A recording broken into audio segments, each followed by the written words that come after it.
U današnjem video radu analiziram novo obaranje višenamenskog borbenog aviona F-16 vojnog vazduhoplovstva Ukrajine.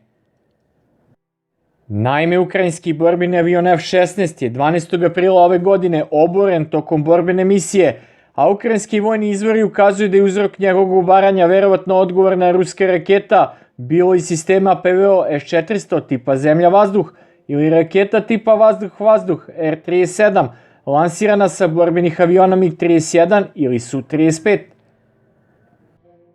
Incident koji su potvrdile ukrajinske vazduhoplovne snage, a izvestio BBC, označava još jedno poglavlje u eskalirajućem vazdušnom ratu između Ukrajine i Rusije. Dok je gubitak borbenog aviona i njegovog pilota privukao pažnju, oružje korišćeno za njegovo obaranje otkriva mnogo više o dinamici razvoja ovog sukoba nego o samom događaju. Izbor raketa, bilo da se radi o projektilu presretaču lansiranog sa zemlje ili rakete tipa vazduh-vazduh velikog dometa, ukazuje na rusko strateško prilagođavanje i izazove sa kojima se Ukrajina suočava u integraciji napredne zapadne tehnologije u brutalno bojno polje sa visokim rizicima i ulozima. BBC je, pozivajući se na ukrajinske vojne izvore, izvestio da su na F-16 ispaljene 3 rakete, od kojih je jedna bilo vođeni projektil S-400 ili R-37, uspešno pogodila ovaj borbeni avion američke proizvodnje.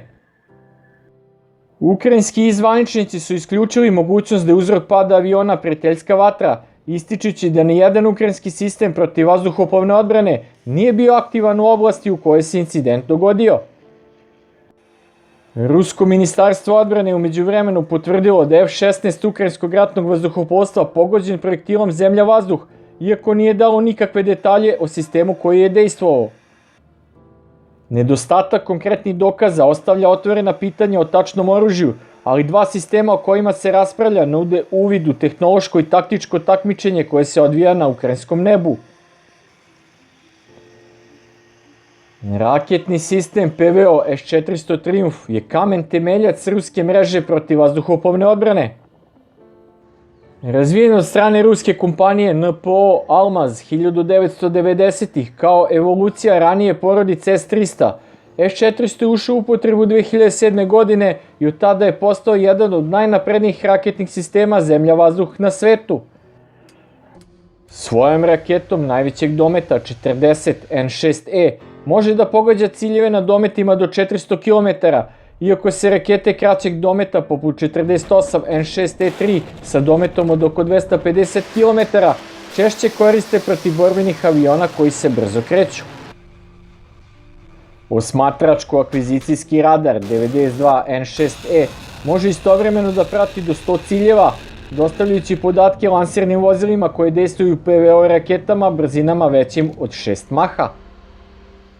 Njegova sposobnost da se suprotstavi niskoletećim avionima, krstarećim pa čak i balističkim raketama čini ga osnovnim PVO borbenim sredstvom za dejstvo i po ciljima u bližoj zemljinoj orbiti. Ono što izdvaja sistem PVO S-400 je njegovu integraciju u slojevitu protivvazduhoplovnu mrežu. Uparen sa sistemima trupne PVO kao što je artiljerijsko-raketni sistem Pancir S-1 i podržan od strane jedinica za elektronsko ratovanje, stvara ogromnu barijeru za protivničke letelice i preciznu municiju. Rusija je u Ukrajini rasporedila divizione raketnog sistema S-400 da zaštiti ključne oblasti, uključujući osvojene teritorije i pogranične regione poput Kurska i Belgoroda. Ako je F-400 zaista odgovoran za obaranje F-16, to sugeriše da je ukrajinski borbeni avion delovao u dobro branjenoj zoni, verovatno blizu Sumske oblasti, gde su se sukobi intenzivirali. Dug domet raketnog sistema PVO S-400 omogućava ruskim snagama da gađaju F-16 na bezbednoj udaljenosti, koristeći nedostatke u sposobnosti ukrajinskih oružanih snaga da potisnu protivničku protivvazduhoplovnu odbranu. Raketa vazduh-vazduh dugog dometa R-37M predstavlja drugačiji scenarij obaranja F-16. Ova raketa vazduhoplovnog lansiranja koju je razvila kompanija Vimpel 80. godina prošlog veka i njena modernizovana varijanta R-37M razvijena 2010.